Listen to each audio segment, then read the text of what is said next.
PG&E's monopoly territory is home to 17 million people. Families already struggle to pay their bills. PG&E was convicted of 91 felonies. Really? I mean, what's next?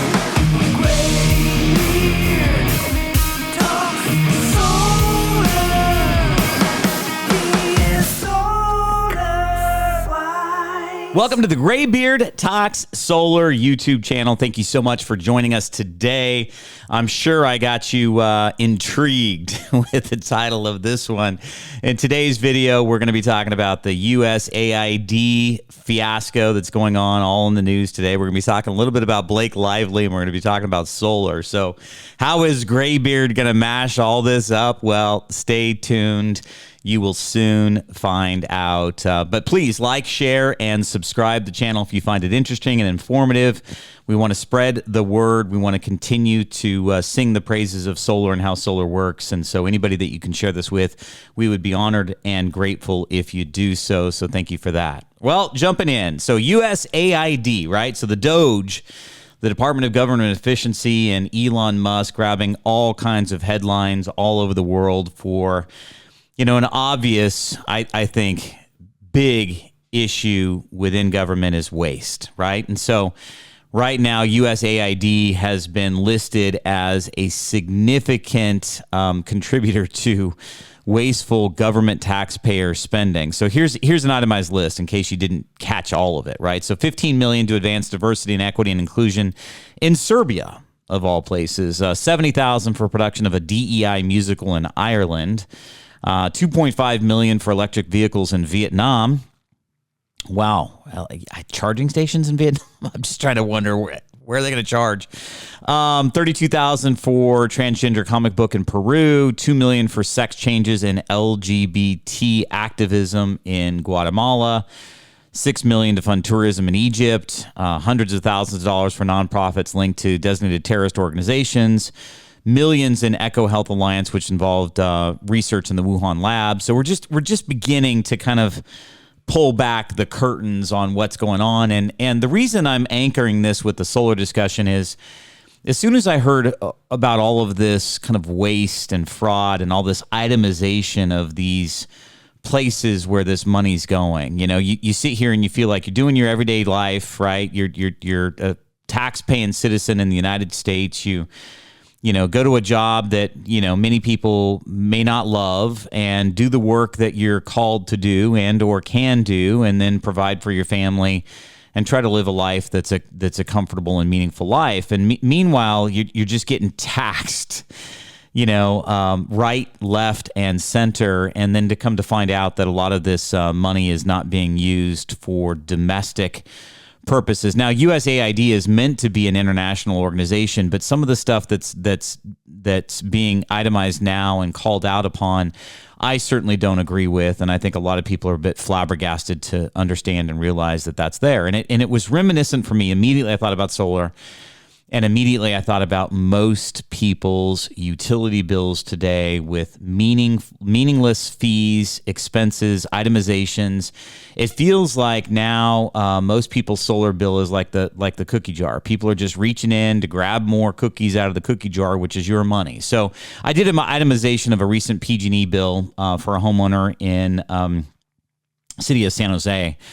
And we were kind of reviewing the bill together. And so they had, a baseline credit. They had tier 1 usage. They had tier 2 usage. They had tier 3 usage. And then there was something called a generation credit that they got. Then they got a power charge indifference adjustment, franchise fee surcharge, San Jose utility users tax, San Jose franchise surcharge.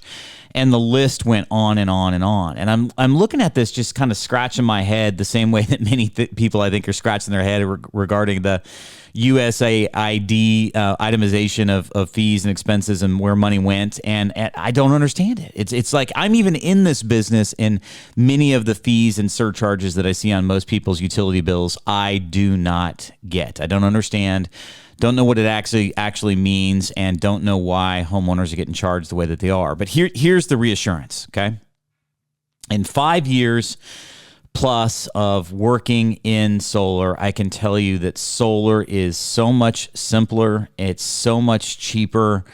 It's so much more advantageous to most California homeowners than sticking with the utilities like PG&E, Edison, and San Diego Gas and Electric, the big three in California. These utilities, the way that they do their business and the way that they're protected by the California Public Utilities Commission in California is really problematic. So the CPUC is supposed to be the regulatory body that regulates these big three entities, these for-profit publicly traded utilities. And so, the challenge is I feel like the CPUC has been doing nothing but rubber stamping everything that these guys want to do. I've seen very little pushback, very little resistance. And it's kind of similar to the USAID fiasco. Like, here's all this money that's coming in. There's nobody auditing them. It's going out. It's being like, how did they decide what causes? How did they decide to give money to somebody in Cambodia? How did they decide to do that? It feels like some backroom shenanigans, some power players that aren't you and I that are making these decisions that affect you and I in a meaningful way and affect others. And the same thing I feel like is happening right now in California Energy with the CPUC, with the big three utilities. I feel like there's more conversations being had by the regulator and the utilities. They're coming up with these plans about how they're going to move forward X, Y, or Z. And meanwhile, you and I as California homeowners are paying the fees, paying the taxes, so to say, paying the expense of their backdoor secret meetings that are going on. And here's the thing, solar is sunlight, right? So you got to generate energy from sunlight. Sunlight brings to light things. Like, there's no darkness with sunlight. I do like that solar is as simple as it is. Sun hits the panels make energy. That energy is made at your property and delivered into the property in your home. It's very simple to understand. There's no significant or meaningful other expenses. So solar to me is the clarity answer. It's like if you could imagine this. Okay, I just popped into my head, maybe crazy idea, thinking on the fly here. But imagine if you had control over your tax dollars personally.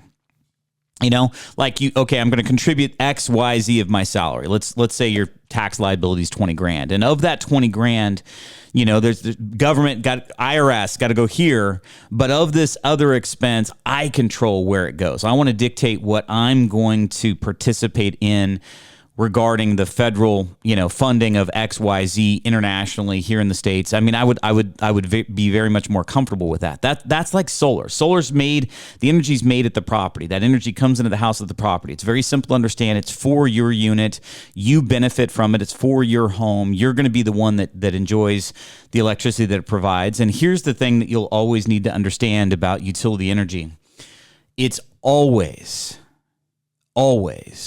going to be more expensive than solar. And the biggest reason that I can say that is just for a thought exercise. Take a look at your most recent utility bill from your utility.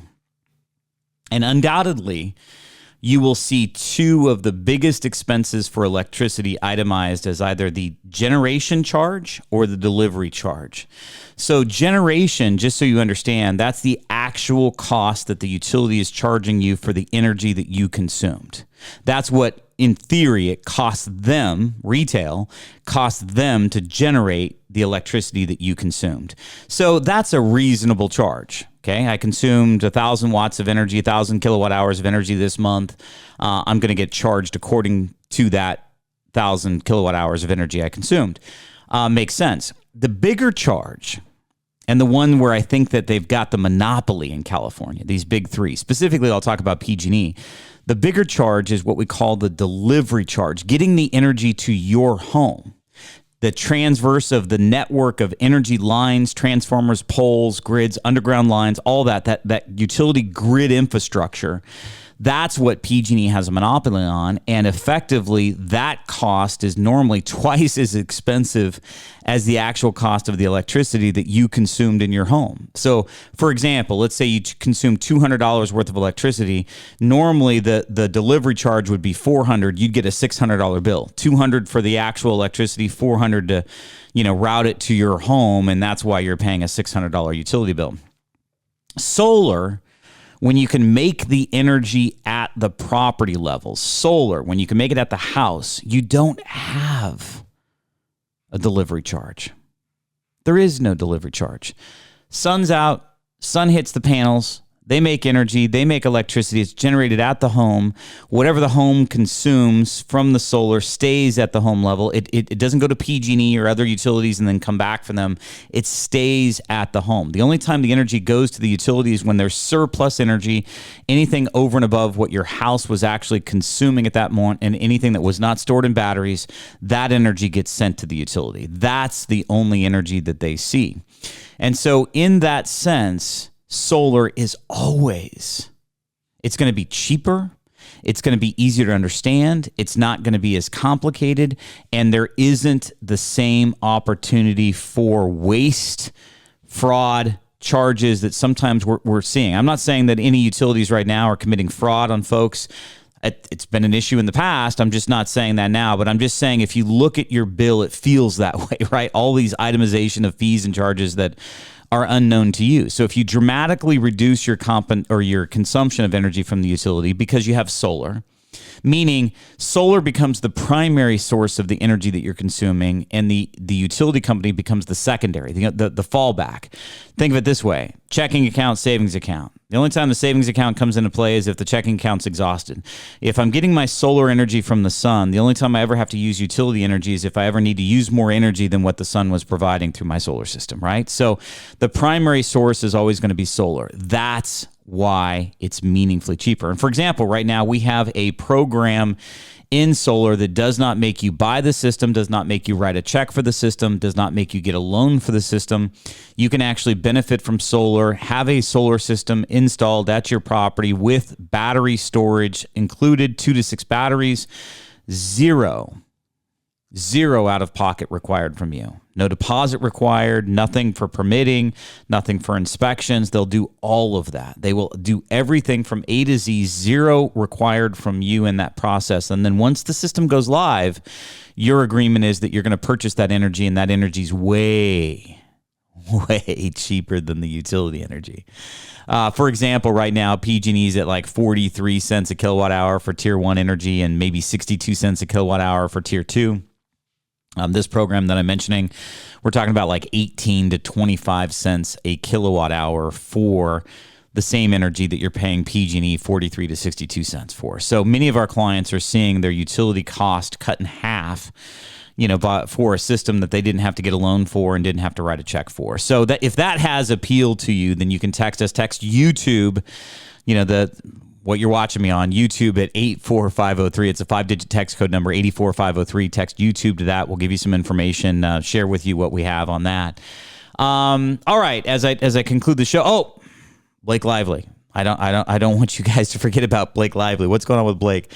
If you haven't caught the news, lawsuits are being flown back and forth between Blake Lively and her director and co-star in her film It Ends With Us, Justin Baldoni. And so it's been all over the drama and the social sites and social media platforms. And it sparked something for me. It just felt like initially her suit said he did this, and then Justin showed videos where he actually didn't do that. She said he did X, and then Justin showed text messages where she didn't do that. And so it made me feel like there was gaslighting going on, right? Like, so sometimes you can look at a situation and feel like, okay, am I reading this the right way? But somebody's really trying their darndest to convince you otherwise. I feel like there's a lot of gaslighting going on right now in energy specific to solar. There's a lot of people that say it doesn't pay. You're not going to earn it back. Why would you pay for a system?